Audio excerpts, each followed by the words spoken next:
Thank you for spending another midweek moment with WPT. Before we get started, a word from our sponsor.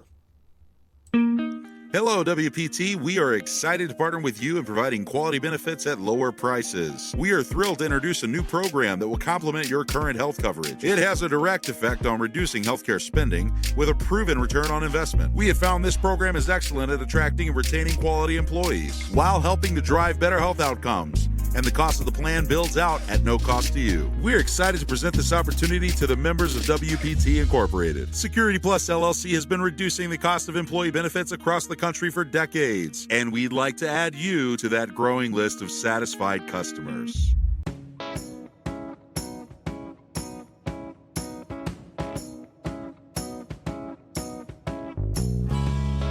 Well, hello and welcome back. I'm Paul Rozeski. Today is the 24th of April, 2024. Happy Wednesday to you, and happy International Noise Awareness Day. Speaking of noise, easy segue. We have plenty of politics topics that we could touch on, but I'll save that for a later podcast. For now, let's just focus on the fact that it's an awesome time. Threat of overnight frost aside, temperatures are consistently stretching into the 50s these days, and plenty of people have made their first attempt at springtime stuff like golf, getting some biking in, taking advantage of the sunshine. I've even seen the telltale hills of mulch dropped on suburban driveways, a rite of spring in Wisconsin. Hopefully, the rain will mostly stay away this weekend and you can make the most of it, because the forecast is saying the temps will get into the 70s Saturday and Sunday. It's the kind of stuff that we look forward to in February. That being said, let's get one step closer to the weekend by jumping into some news together.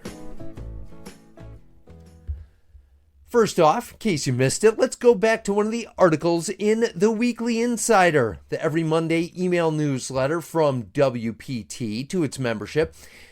In the "You Can't Make This Stuff Up" category, we have the energy industry. Let's go back 2 weeks to Friday, April 12th. That's when We Energies submitted an official request with the Wisconsin Public Service Commission to get their approval for rate increases that We Energies would like to see in 2025 and 2026. Don't get me wrong. Lots of businesses have regularly increased prices over the past few years as inflation has continued to affect things. I get that, and I'm not judging. I'm just going to give the numbers.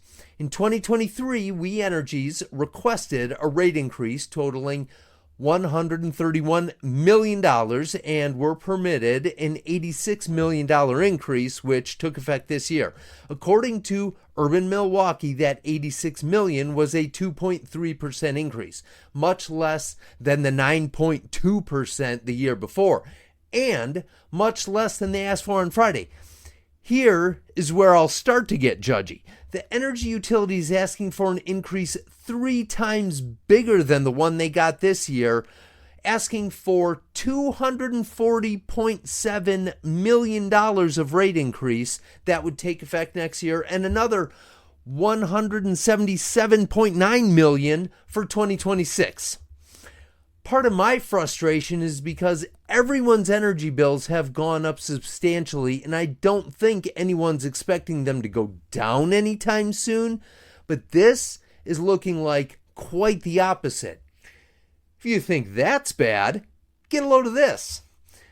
6 days after We Energies asked to have multiple years of considerable rate increases, its parent company, WEC Energy Group, a publicly traded company on the New York Stock Exchange, proudly announced a quarterly cash dividend of 83.5 cents per share on the company's common stock.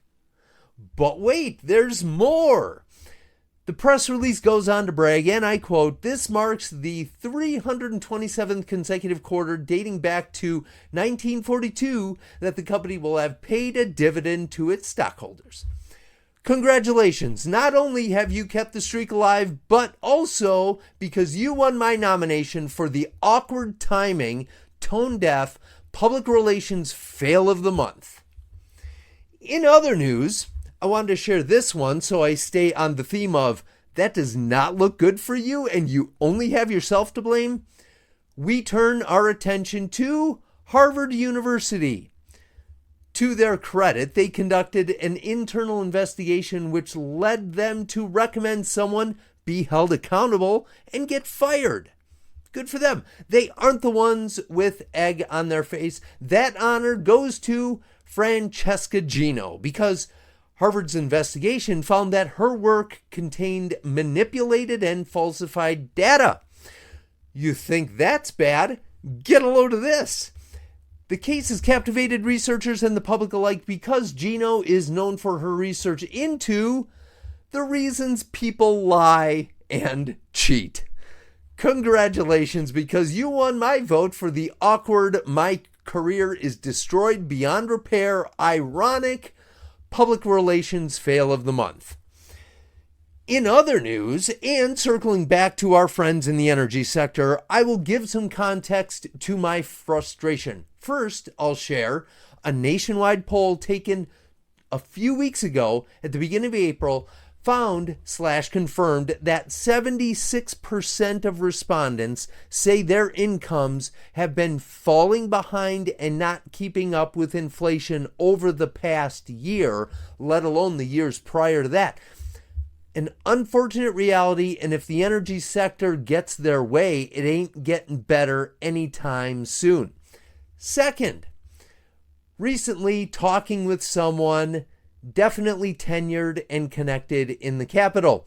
Their perspective on the situation was that if you were a contract lobbyist last session in Madison and weren't hired to help represent the energy lobby, you should probably be looking for a new line of work because they were hiring everybody. It's a funny exaggeration, but it sure made the point that was widely observed everywhere in the Capitol. They were a very active lobbying voice this session. Interestingly enough, even though they flexed their muscle as a deep-pocketed 800-pound gorilla, their bill and their initiative died in committee. Unfortunately, that means it's reasonable to expect more of the same. The things we already covered: rate increases, dividends to stockholders, and billable hours from contract lobbyists, all paid for by the kilowatt hour. In closing, I will leave you with a quote from Benjamin Franklin, a motto for all of us that aren't deep-pocketed 800-pound gorillas. Energy and persistence conquer all things. Have a great second half of your weekend. As always, thanks for listening. Wisconsin Property Taxpayers Inc. is a nonpartisan membership organization consisting of thousands of small business, farm, and homeowner members in every spring-loving corner of the state. Founded in 1985, the organization is committed to providing its members with up-to-date information, legislative advocacy, and exclusive cost-saving benefits.